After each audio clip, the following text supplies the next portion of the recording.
The NPC. Chapter 1, The Space Between Worlds. Elliot Gresham wasn't the most brilliant mind at the Quantum Dynamics Research Facility, but he wasn't a fool either.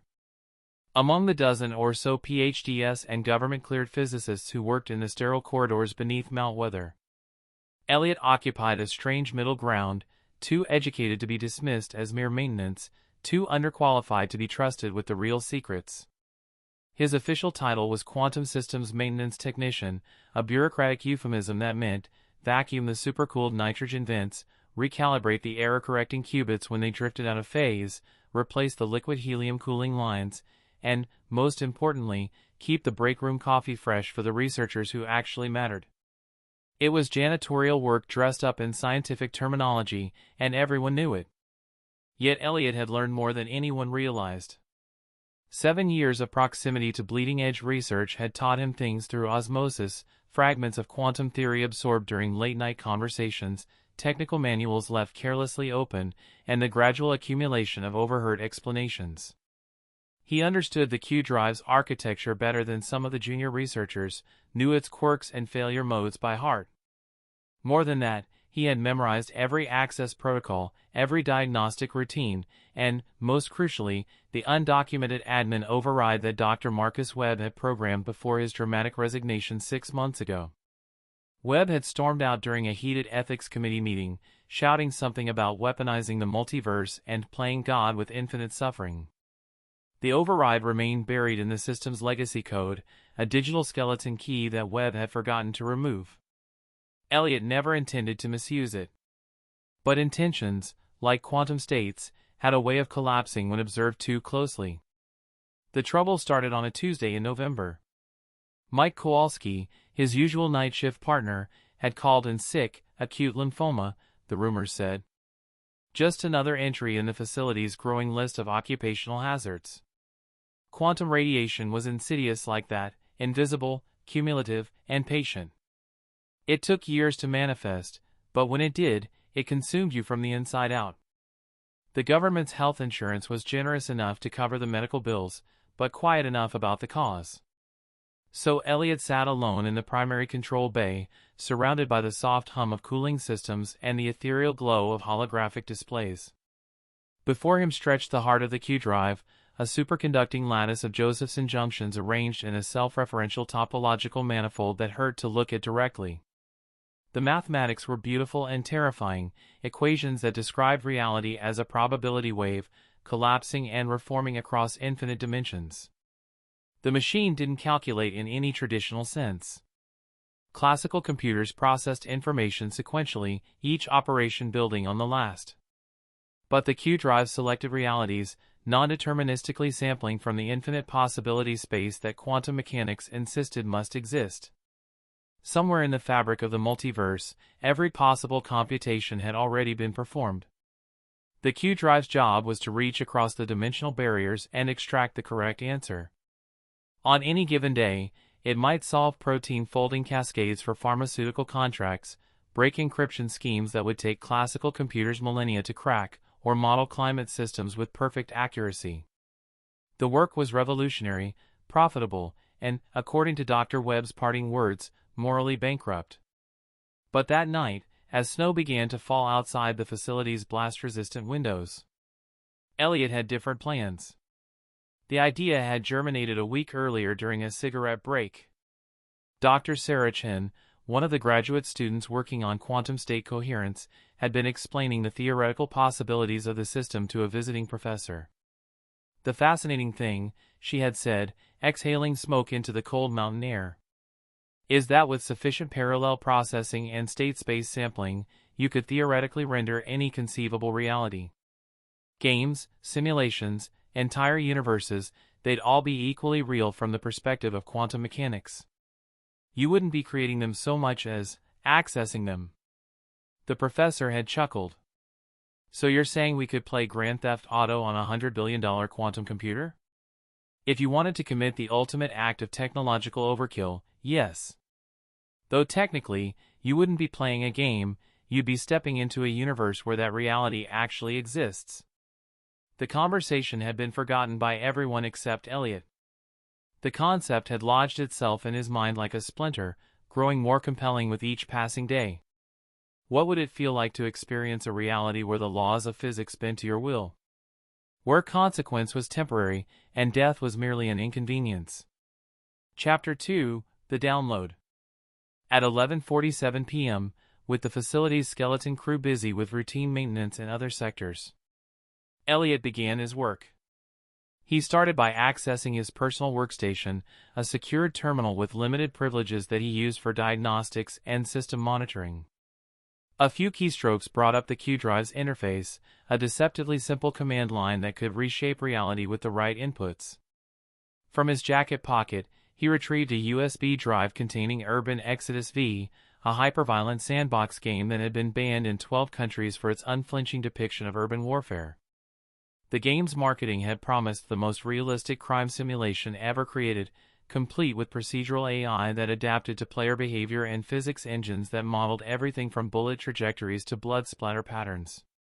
Elliot had downloaded it months ago during a moment of boredom, then forgotten about it until Dr. Chen's casual comment had recontextualized the possibilities. Now, looking at the game's installation files, he saw not entertainment but raw material for the greatest experiment in human history. The next 3 hours were the most technically challenging of Elliot's life. He had to deconstruct the game's code, stripping away the graphics engines and user interface elements until only the pure logic remained, the mathematical descriptions of a world and its rules. Then came the delicate process of creating an interface layer that could translate human inputs into quantum state perturbations. The Q-Drive operated on principles that made traditional programming obsolete. Instead of writing code that told the computer what to do, you had to describe the reality you wanted to access, then trust the machine to find it among the infinite possibilities. It was less like programming and more like prayer. You stated your desires clearly and hoped something was listening. By 2:17 a.m., Elliot's makeshift program was ready. He connected a wireless gamepad to his workstation, initiated the quantum interface protocols, and entered Dr. Webb's forgotten override code. The main monitor flickered once, twice, then went dark. For a moment, Elliot wondered if he had crashed the system. Then the screen blazed to life with an image so vivid it seemed to extend beyond the physical boundaries of the display. He was looking at a street, not a rendered approximation of a street, but a real street in all its grimy, chaotic detail. Steam rose from manholes. Neon signs buzzed and flickered in languages that looked almost but not quite like English. People moved through the frame with the casual unpredictability of genuine human behavior, each lost in their own private dramas and desperate ambitions. This wasn't Urban Exodus V as Elliot remembered it. This was Urban Exodus V as it existed in a reality where such a place was possible, where the economic collapse, social breakdown, and technological stagnation depicted in the game had actually occurred. His avatar appeared in the reflection of a storefront window, a man who looked like Elliot but harder, more desperate. The face was familiar but wrong, scarred by experiences that had never happened, marked by a life that had taken a darker path. The nameplate floating above the figure's head read E-Gresh, but the man behind the name was someone Elliot had never been and never wanted to become. At first, he played it like any game. The gamepad's controls translated seamlessly into movement through the digital/dimensional space. He explored the narrow alleys and broad avenues of a city that felt more real than reality. When he pressed the button to make his avatar run, he could almost feel the burn in muscles that weren't his. When simulated rain began to fall, he found himself shivering in the climate-controlled facility. But it was the non-playable characters that truly unsettled him.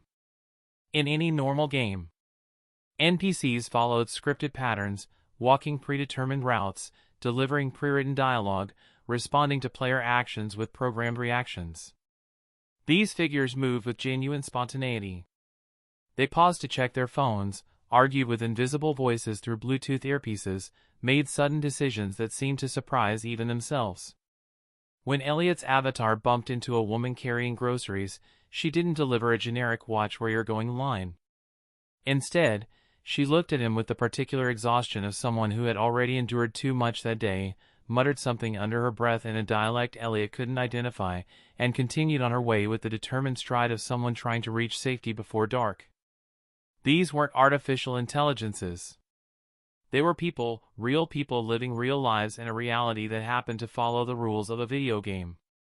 Chapter 3: The Deep Game. Hours slipped by unnoticed. Elliot found himself drawn deeper into the alternate reality, exploring its rules and boundaries with scientific curiosity. The world operated on a game-like logic that was simultaneously familiar and alien. Violence was common but not random. There were territories to respect, hierarchies to navigate, unspoken codes that governed behavior in this urban jungle. His avatar, E-Gresh, seemed to possess knowledge that Elliot lacked. When confronted with a situation requiring street smarts or criminal expertise, the character would sometimes act independently, making decisions that surprised Elliot but proved strategically sound. It was as if he was collaborating with his alternate self, sharing consciousness across the dimensional barrier. By 4 a.m., Elliot had grown bold.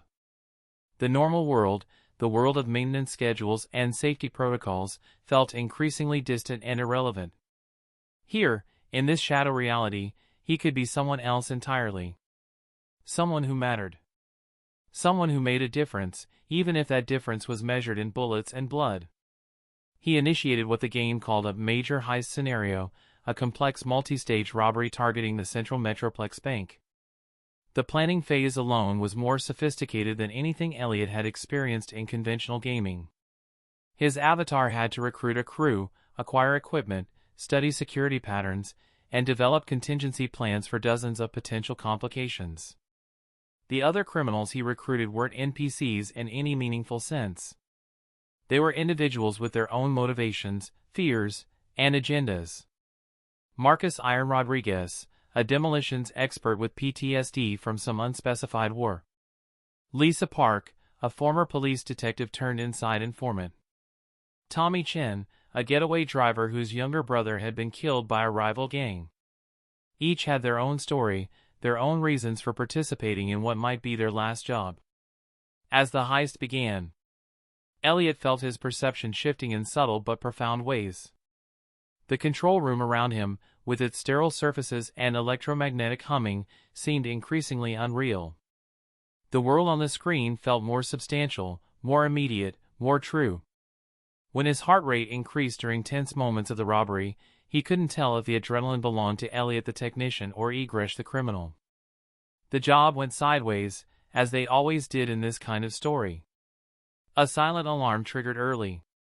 Police response was faster and heavier than anticipated.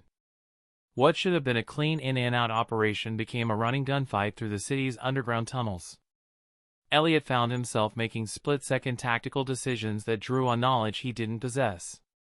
His fingers moved across the gamepad with fluid precision, but his avatar's actions seemed to anticipate his commands. The boundary between player and character, between observer and participant, blurred and dissolved. Then came the moment that changed everything. Cornered in an abandoned subway station, with SWAT teams closing from multiple directions, E-Gresh made a desperate last stand. Bullets tore through the air like angry hornets. Muzzle flashes strobed in the darkness. Elliot's avatar moved with impossible grace, returning fire while seeking cover behind concrete pillars and rusted train cars. For a few glorious minutes, it seemed like escape might be possible. Then a sniper's bullet found its mark. E-Gresh staggered, clutched his chest, and fell to his knees. Blood bloomed across his shirt, not the clean digital blood of video games, but the messy, terrifying reality of a body failing. The avatar looked directly at the screen, directly at Elliot, with eyes that held too much knowledge and too much pain. "This is what you wanted," E-Gresh whispered, and his voice came not from the speakers but from somewhere much closer. "This is what you chose." The screen went black. Then, Chapter 4: The Transfer. For one impossible moment, Elliot's consciousness existed in the space between realities. He felt himself stretching across infinite dimensions, his sense of self scattered like light through a prism. Every possible version of his life played out simultaneously, the successful physicist he might have been, the husband and father he'd never become, the thousand small variations that led to different endings. But strongest among them all was E-Gresh, pulling at him with gravitational force that had nothing to do with physics and everything to do with quantum entanglement. Somewhere in the process of observing this alternate reality, Elliot had become entangled with it. The act of measurement had collapsed the wave function, and he found himself on the wrong side of the equation. The transition felt like drowning in reverse. Instead of water entering his lungs, something fundamental was being drawn out of him. His last coherent thought before the darkness claimed him was a fragment of quantum theory. Consciousness, like energy, could be neither created nor destroyed, only transferred from one state to another. Elliot awoke to the taste of copper and concrete. He was lying on broken asphalt in what looked like the same subway tunnel where E-Gresh had fallen. But this wasn't a game screen or a digital simulation. This was reality, harsh, immediate, and unforgiving. The air smelled of gunpowder and decay. Sirens wailed in the distance. Emergency lights cast everything in shades of red and shadow. When he tried to stand, his body moved wrong. Heavier. Stronger. More damaged. Looking down at his hands, he saw calluses and scars that told stories he'd never lived. His reflection in a broken bottle showed E-Gresh's face staring back, older than Elliot, marked by violence and hard choices, but unmistakably the same person who had just died saving pixels. The horrible truth crashed over him like a wave. This wasn't a simulation or a dream. This was the reality where urban Exodus V wasn't a game but daily life. Somewhere in the quantum foam, in the space between possibilities, his consciousness had jumped tracks. The Elliot who had sat in the control room was gone, replaced by someone who had never existed until this moment. But memory worked both ways across the dimensional barrier. E-Gresh's knowledge flowed into Elliot's mind, years of criminal experience, street wisdom earned through blood and betrayal, the hard-won understanding of how to survive in a world where civilization had crumbled into barbarism. The police sirens were getting closer. Elliot, E-Gresh, whoever he was now, forced himself to move. His new body responded with muscle memory that wasn't his own, carrying him through maintenance tunnels and forgotten passages with the confidence of someone who had navigated this urban labyrinth for years. Chapter 5: Learning to Live. Days turned to weeks as Elliot adapted to his new reality. The world he found himself in was urban Exodus V made flesh, a near-future dystopia where economic collapse had shattered the social contract. Megacorporations ruled from gleaming towers while the streets below festered with crime, poverty, and desperation. But Elliot brought something unique to this harsh environment: knowledge from the outside. He remembered the game's logic, its patterns and systems. What had been entertainment in his original reality became survival tools in this one. He knew which territories belonged to which gangs, which jobs paid well and which were suicide missions, which NPCs, now revealed as real people, could be trusted and which would sell him out for the right price. More importantly, he possessed a strategic perspective that few criminals in this world could match. While they were trapped inside the system, reacting to immediate threats and opportunities, Elliot could see the larger patterns. He understood the economic forces that drove conflict, the political machinations that shaped gang territories, the technological trends that would determine future power balances.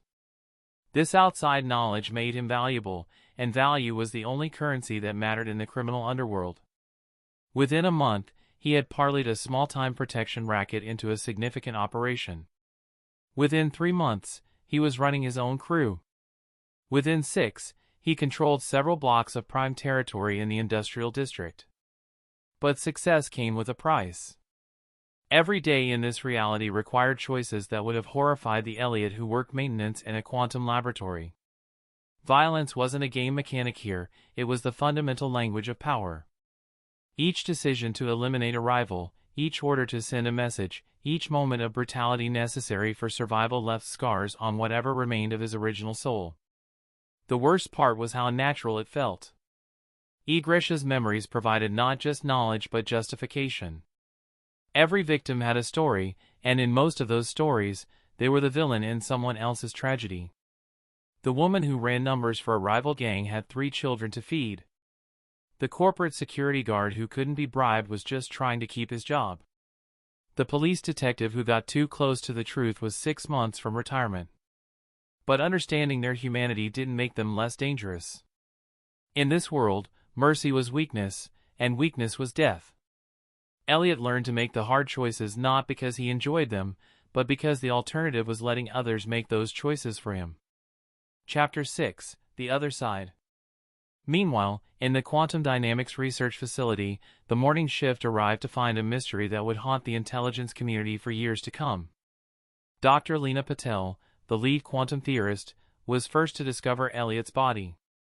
He sat exactly as he had been left the night before, upright in his chair, hands gripping the gamepad, eyes fixed on the monitor that now showed only static. His vital signs had ceased sometime around 2:45 a.m., but there was no obvious cause of death. The autopsy revealed nothing useful. No aneurysm, no cardiac event, no signs of poisoning or trauma. Elliot Gresham had simply stopped. As if his consciousness had been switched off like a machine. The Q-Drive's logs were more disturbing. The system had spent nearly 7 hours in an unprecedented operational state, simultaneously accessing multiple parallel realities while maintaining a single unbroken user session. The quantum processors had been pushed far beyond their design parameters, generating exotic radiation signatures that the monitoring equipment couldn't identify. Most unsettling was the final entry in the session log. Quantum state transfer initiated. Consciousness mapping, complete. Dimensional barrier, breached. User session end, irreversible transfer confirmed. Dr. Chen, who had unknowingly inspired the experiment, spent weeks trying to understand what had happened. Her initial theory, that Elliot had somehow achieved consciousness transfer across dimensional boundaries, was so far outside mainstream physics that even her closest colleagues questioned her sanity. But the evidence was undeniable. The Q-Drive had access to a specific reality configuration for exactly the duration of Elliot's session. More than that, it had established a two-way quantum entanglement between the user and the access reality. In layman's terms, it had swapped one consciousness for another. Somewhere in the infinite multiverse, there was a reality where Elliot Gresham had never existed until the moment his consciousness arrived. And somewhere else, here, in their reality, a version of Elliot who had lived a completely different life had simply ceased to be. The implications were staggering. If consciousness could be transferred between realities, then death might not be the absolute boundary they had always assumed. But it also meant that identity itself was far more fluid than anyone had imagined. The Elliot who had died was not the same person who had been born 32 years earlier. He was a composite being, shaped by the intersection of multiple realities and the choices that connected them. Chapter 7: The Underground King. 2 years after his arrival in the urban hellscape, Elliot had become someone he wouldn't have recognized. The criminal empire he built was different from anything the city had seen before, more strategic, more efficient, more ruthlessly effective than the crude operations run by traditional gangs. He understood that sustainable crime required legitimate fronts, so he invested in legal businesses that could launder money and provide cover for illegal activities. He grasped that corruption was more valuable than violence, so he built networks of complicit officials rather than simply eliminating opposition. Most importantly, he recognized that information was the ultimate weapon in a world where knowledge meant power. His organization became known as the Network, not for any technological sophistication, but for the web of connections that gave Elliot unprecedented insight into the city's criminal ecosystem. He knew about jobs before they were planned, about police operations before they were authorized, about corporate decisions before they were announced. This foreknowledge, combined with his gaming-derived understanding of the city's systems, made him effectively untouchable. But power came with isolation. The other criminals feared him, the police couldn't catch him, and the civilians avoided him. He lived in a penthouse apartment in the ruins of what had once been a luxury hotel, surrounded by people who would kill or die for him but none who truly knew him. At night, when the city's neon glow painted everything in shades of pink and blue, he would stand at his window and remember another life, one where his greatest worry was keeping the coffee fresh and the quantum drives properly calibrated. Sometimes he wondered what had happened to his original body, whether anyone had found it or cared enough to investigate. But those thoughts led nowhere productive. This was his reality now, and he was stuck with the choices that had brought him here. The irony wasn't lost on him. In his original life, he had been insignificant, a maintenance worker whose disappearance would barely register. Here, he was someone who mattered, whose decisions affected thousands of lives. But significance, he had learned, was not the same as meaning. Power without purpose was just another form of emptiness. Chapter 8: The Price of Knowledge. The third year brought unexpected complications. Elliot's success had attracted attention from forces beyond the criminal underworld. Corporate intelligence agencies, foreign governments, and shadow organizations that existed in the spaces between official acknowledgement all began to take interest in the network's operations. More troubling were the reports from his street-level operatives, stories of impossible coincidences, of events that seemed to follow patterns too complex to be natural. Rival gang members who made decisions that led inevitably to their own destruction. Police investigations that always seemed to miss crucial evidence by minutes or hours. Corporate executives who authorized actions that played directly into Elliot's hands. It took him months to understand what was happening. The quantum entanglement that had brought him to this reality hadn't ended with his transfer. He was still connected to the systems that had created him, still influenced by the gaming logic that governed both realities. But the influence flowed both ways. His actions in this world were subtly shaping the probability matrices that determined how events unfolded. In effect, he had become a real-world manifestation of a player character, someone whose presence altered the fundamental rules by which reality operated. Other people were still fully human, still bound by the normal constraints of causality and consequence. But Elliot existed in a state of quantum superposition, simultaneously part of this world and separate from it. The realization brought both power and terror. If he was somehow still connected to the quantum systems that had created him, then perhaps transfer was possible in the other direction as well. Perhaps he could find a way home. But home to what? His original body was certainly dead by now. His life, such as it had been, was gone. Even if he could somehow return to his original reality, he would be returning as someone fundamentally different, someone shaped by years of violence and moral compromise, someone who understood truths about human nature that his former self had never imagined. Chapter 9: The Quantum Detective. Dr. Lena Patel had never stopped investigating Elliot's disappearance. What had begun as scientific curiosity had evolved into an obsession that cost her tenure at the facility, her research grants, and eventually her position in mainstream academia. But it had also led her to discoveries that challenged everything science thought it knew about consciousness, reality, and the nature of existence itself. Working from a makeshift laboratory in her garage, using equipment she built from salvaged quantum processors and borrowed components, she had managed to replicate some of Elliot's experiment. Not the full transfer, she wasn't desperate or foolish enough to risk her own consciousness, but limited observation protocols that let her peer into adjacent realities. What she found was extraordinary and horrifying. The multiverse wasn't the clean mathematical construct that theoretical physics described. It was messy, chaotic, influenced by observation in ways that made traditional causality meaningless. Consciousness wasn't a byproduct of complex neural networks but a fundamental force that shaped reality through the act of perception. More disturbing was what she discovered about Elliot's fate. He hadn't simply died and been replaced, he had been transformed into something new, something that existed simultaneously in multiple realities. The quantum entanglement that connected him to his original reality was still active, still drawing energy from the dimensional interface. But the process was unstable. The barriers between realities were weakening, creating resonance effects that could potentially cascade into complete dimensional collapse. Elliot's continued existence in the wrong reality was creating paradoxes that physics couldn't resolve. Dr. Patel realized she had a choice: find a way to bring him back, or find a way to permanently sever the connection before it destroyed both realities. Chapter 10: The Message. The breakthrough came in Elliot's fourth year as a crime lord. His organization had grown to encompass half the city, with legitimate businesses, political connections, and international contacts that made him effectively untouchable. But success had brought its own problems. The larger his empire became, the more disconnected he felt from the humanity he was supposedly fighting to protect. That's when the messages began.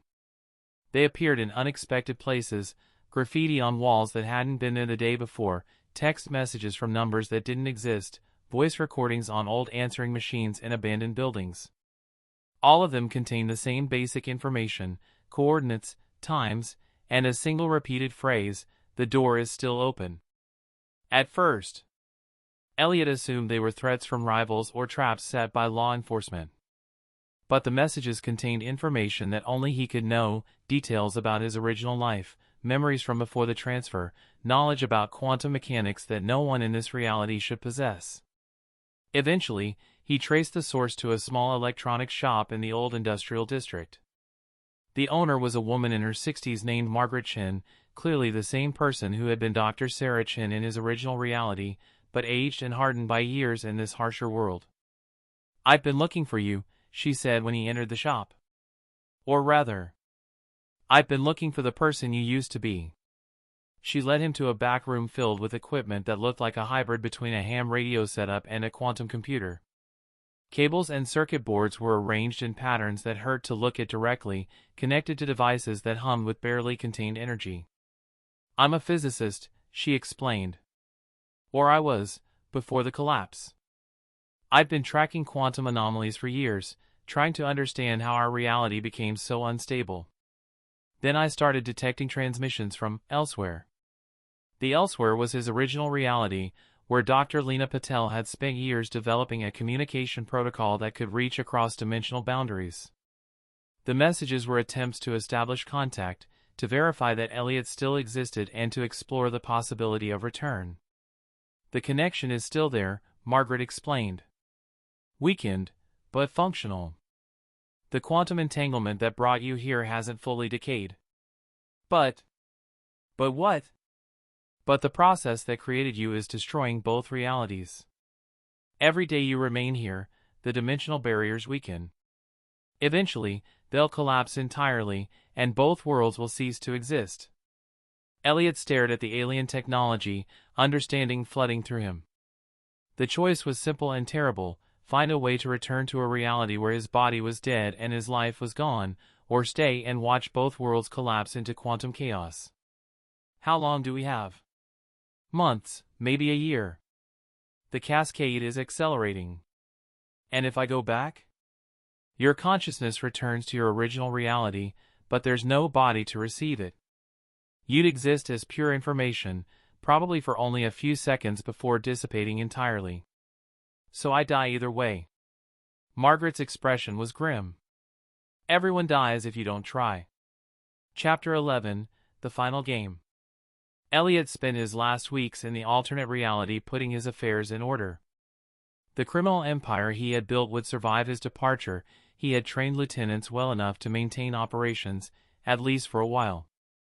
The legitimate businesses would continue, providing employment and stability for thousands of people who depended on the network's protection. But he also began a more personal project, recording everything he had learned about consciousness, reality, and the nature of existence. If his sacrifice was going to mean anything, the knowledge had to survive. He created multiple copies of his testimonies, hiding them in locations throughout the city where they might be found by future researchers or philosophers brave enough to ask the right questions. The transfer process itself was simpler than he had expected. Margaret had built a crude but functional dimensional interface using principles she had reverse-engineered from the quantum anomalies. The equipment looked nothing like the sophisticated machinery at the quantum dynamics research facility, but it operated on the same basic principles. "Are you ready?" she asked as Elliot connected the neural interface cables to his temples. He thought about the question seriously. Was anyone ever ready to cease existing? Was he ready to abandon the life he had built, the people who depended on him, the empire that bore his mark? Was he ready to return to a reality where he had never mattered, never made a difference, never been more than a maintenance worker with delusions of significance? But the alternative was the end of everything, not just his life or his world, but every possible world that might exist. The quantum cascade would consume infinite realities, snuffing out countless lives across infinite dimensions. His personal desires, no matter how understandable, couldn't justify that level of destruction. "Do it," he said. The transfer felt different this time, less like drowning and more like dissolving. His consciousness scattered across the dimensional interface, pulled in directions that had no names in any human language. For a moment that lasted eternity, he existed everywhere and nowhere, connected to every possible version of himself across infinite realities. Then came the familiar gravitational pull, drawing him back toward his origin point. But this time, there was no body waiting to receive him, no physical form to anchor his consciousness. He felt himself beginning to dissipate, his sense of self fading like smoke in a high wind. His last coherent thought was a fragment of advice he might have given to his younger self: save before you play. Epilogue: The space between stories. Dr. Lena Patel was in her garage laboratory when the dimensional resonance suddenly ceased. After 4 years of constant background noise, the quantum static that had haunted her equipment since Elliot's disappearance, the universe went silent. She checked her instruments 3 times before accepting what they told her. The dimensional barrier had stabilized. The cascade had stopped. Somehow, impossibly, the connection between realities had been severed. But stabilization came with its own mysteries. Scattered across the quantum spectrum were traces of information that shouldn't exist, fragments of memory, echoes of experience, pieces of a consciousness that had existed in the spaces between realities. It was as if Elliot's mind had shattered during the transfer process, leaving pieces of itself embedded in the quantum foam. These fragments contained information about the alternate reality, detailed descriptions of a world where civilization had collapsed into urban warfare, where crime and survival were inseparable, where ordinary people made extraordinary choices just to see another sunrise. But they also contained something more, a complete theory of consciousness that revolutionized everything science thought it knew about the nature of existence. Dr. Patel spent the next decade developing the implications of Elliot's sacrifice. His fragmented memories provided the foundation for new technologies that could heal the mind, extend human consciousness, and eventually explore other realities safely. The quantum interface protocols he had inadvertently created became the basis for communication networks that transcended space and time. But perhaps most importantly, his story became a cautionary tale about the price of curiosity and the weight of unintended consequences. In universities and research facilities around the world, students learned about the maintenance worker who had tried to play God with the multiverse and had ultimately given his life to undo the damage he had caused. Some said he was a hero who saved infinite realities through self-sacrifice. Others called him a fool who nearly destroyed everything through reckless experimentation. But everyone agreed on one thing: consciousness was far more mysterious and powerful than anyone had imagined, and the boundaries between realities were thinner than they appeared. In the alternate reality, the one where urban Exodus V was daily life rather than entertainment, Margaret Chan published a series of papers on quantum consciousness that revolutionized her world's understanding of reality. The criminal empire that Elliot had built gradually evolved into something more legitimate, eventually becoming a foundation that provided education and opportunity to people trapped in cycles of poverty and violence. And sometimes, late at night when the city's neon lights painted everything in shades of possibility, residents reported seeing a figure watching from the windows of the old hotel penthouse, a man who looked familiar but wrong, as if he belonged to a different story entirely. But that might have been wishful thinking, or the play of light and shadow, or the kind of urban legend that grows in places where reality is already strange enough to make anything seem possible. After all, consciousness, like energy, can be neither created nor destroyed.